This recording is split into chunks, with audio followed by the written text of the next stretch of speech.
લખતર ગામમાં પાયાગત સુવિધાના અભાવને લઈને સંયુક્ત નૈતિક માનવ અધિકાર સમિતિ મહિલા પ્રમુખ દ્વારા મામલતદારને લેખિત રજૂઆત કરાઈ હતી।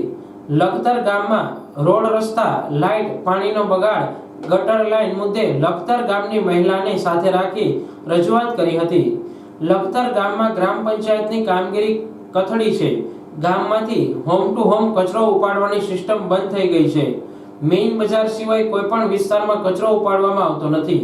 સાથે લખતર ગામના આથમણા દરવાજા પાસે 20% વિસ્તારને બાદ કરતા બાકીના 80% વિસ્તારમાં રોડ રસ્તા ગટરની સફાઈ સ્ટ્રીટ લાઇટનો અભાવ છે।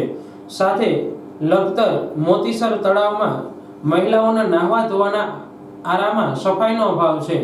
આરામાં માછલીઓ પડી રહી હોય દુર્ગંધ આવતા મહિલાઓને નાહવું ધોવું મુશ્કેલ બન્યું છે। ખાસ કરીને ધાર્મિક મંદિર પાસે રોડ રસ્તા લાઇટનો અભાવ શ્રદ્ધાળુ ભક્તજનોને આંખલાનો ડર રહેતો હોય।